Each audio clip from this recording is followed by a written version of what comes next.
Hello angels, welcome back to another video.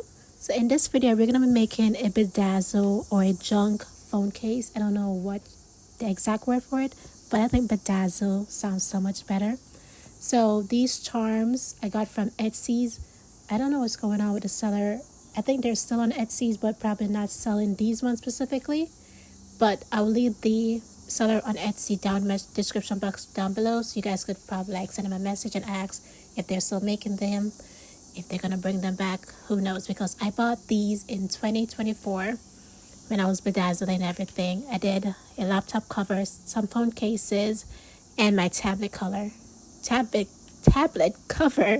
and also I already said phone cases. But yeah, this was my favorite thing to do, and these were super easy to make.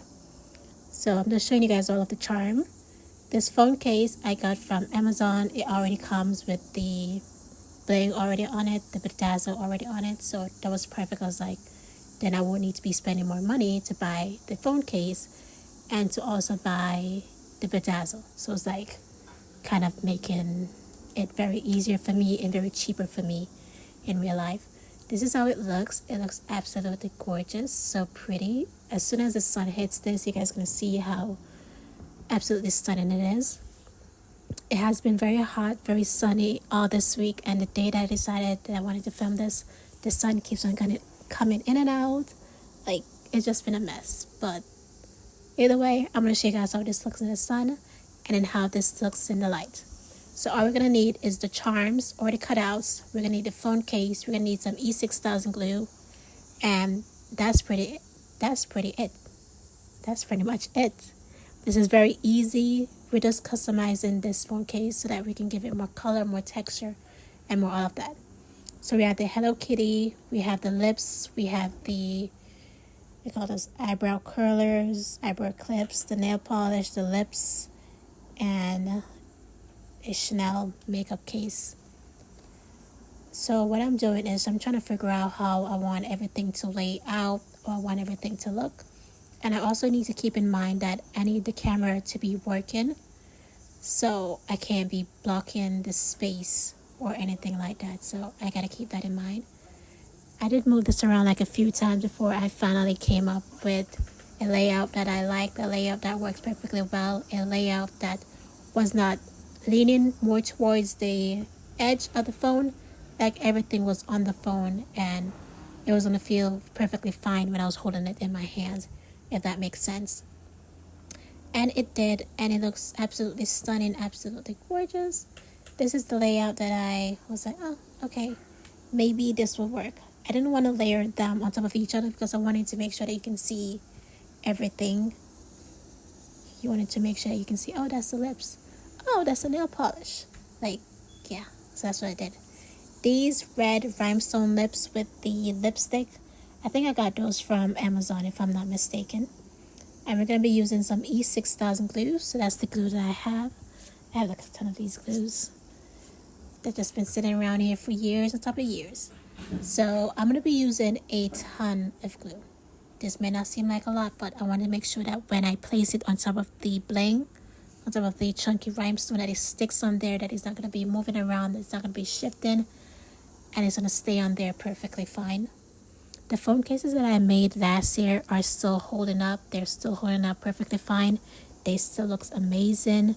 Like, I'm very happy about all of that. So that's why I'm trying to make sure that I used enough glue so that it can stick on there. Gluing, gluing, gluing.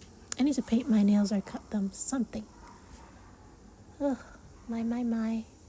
Don't pay attention to my nails, even though you're going to be seeing them, because I'm doing this very close up, unfortunately. Looks good. These little lips are so cute. I wonder why I bought them, what project I bought them for. So I have a ton of stuff, a ton of like DIY ideas that I have for like years. And I bought a ton of stuff just laying around here thinking like, oh, one day when I have a day off, one day when I'm free, one day when I have nothing to do, then I'm just going to make something. I like crafting so that it relaxes me when I have nothing else to do when I'm at home. So I have a ton of stuff just laying at home, not doing nothing for years, a couple of years. So that's why this year I'm not buying anything. I'm just going to be using all the craft supplies that I already have at home, because I can guarantee you that anything that I would need, I have it. I just need to find it and organize it so that I can always go back to it. That's why I have 10 E6000 glue, and some of them are not even open. So yeah, just to let you know, I have a ton of stuff here that I need to be using. This glue smells so bad and it was sticking on everything. Now I remember why I didn't really like using it, but it is so strong. It is so durable. Like, that's why I keep on using it. That's why I keep on going back to it. This is honestly the only glue that I've been using since, like, what? When did I start making stuff? 2016, 2017? Probably 2017, 2018. I love Amber Shaw. I used to always watch her videos on YouTube when she was posting regularly. And she always used an E6000 glue. And from then, that's like the only craft products that I've kept in my rotation. Like, I keep on buying it every year, every week basically. Any little project that needs glue, immediately I just go to E6000 glue, because I know that the durability is going to be perfect. I'm almost finished. I just need to do the lips, both of the lips. And then we're done. We're going to let this sit and dry for 24 hours. That's what I always do, however long it says on the container. I have never actually read it to see how long this is you're supposed to let it dry. Dun, dun, dun, dun, dun, dun.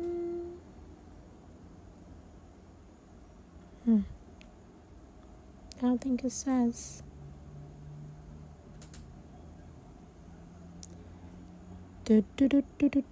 Oh yeah, allow 24 hours for curing.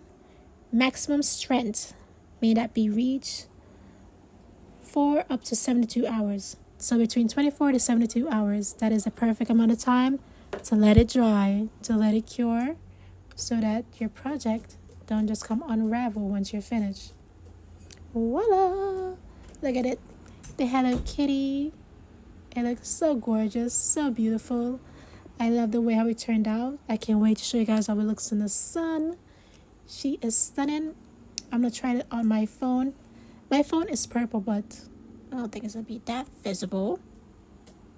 I'm going to show you guys how it looks on my phone as well. But just I let it dry. Make sure not to be moving around too much. I don't want to mess up with the glue or anything like that, but it looks so cute, so adorable. I love the red. I love everything on it already. So gorgeous. And the Hello Kitty is so adorable.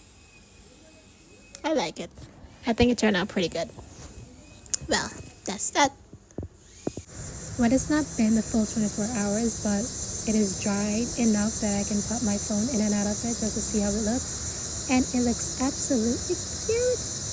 The Hello Kitty looks so adorable. Everything on this just looks so amazing. I love the way how it turned out.